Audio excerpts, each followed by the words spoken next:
Hi everyone, it's me Donsky Viajeros. Welcome to my page mga kaibigan. Nandito ako ngayon hindi lang para magkwento, kundi para magbabala at magturo. Dahil naranasan ko na ang mapunta sa dialysis at ayaw kong maranasan ninyo ito mga kois. Masakit, nakakapagod at nagbabago ito ng buhay magpakailanman.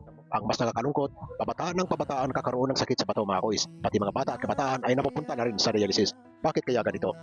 Hindi lang ito dahil sa edad, maraming dahilan. Unang-una, maling nakasanayan sa pagkain. Sobrang mahilig na tayo sa instant noodles, lata, chicharia, matatamis at maalat na pagkain mga kuis. Araw-araw ito pinapakain sa mga bata. Kaya maagang nahihirapan na ang kanilang bato na magsalain ng dumi. Inumin ang kapalit ng tubig. Sa halip na tubig, soft drinks, milk tea at matatamis na inumin ay iniinom. Ang sobrang asukal at timikan ay dandahang sumisira sa maliliit na ugat ng bato natin mga kuis.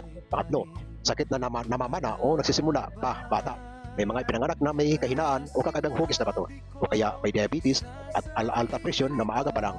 Kapag hindi ito naagapan mga kuis, lalong lumalala hanggang kailanganin na ng dialysis. Pangapat, kakulangan sa galaw, sobrang timbang, mas mahilig maglaro sa cellphone kaysa tumakbo o mag-ehersesyo. Ang pagiging mataba at nagpapataas ng presyon ay at asukal na pumipinsala sa bato mga kuis. Panglima, pag-inom ng gamot.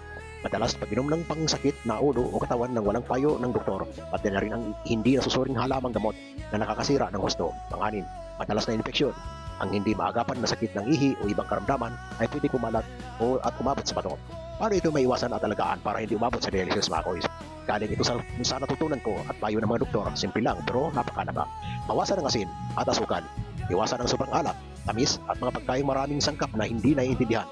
Mas piliin ang sariwang gulay at prutas mga kois.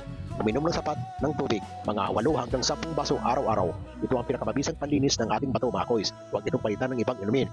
Panatilihing normal ang timbang, presyon at asukal. Ito ang pinakamalaking proteksyon mo kung mayroon man o namamana sa pamilya. Mas lalong dapat mag-ingat.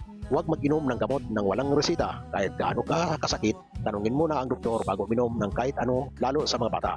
Magalaw at mag-ehersesyo, kahit simpleng paglalakad o paglalaro lang, malaking tulong ito para maayos ang daloy ng dugo mga kois.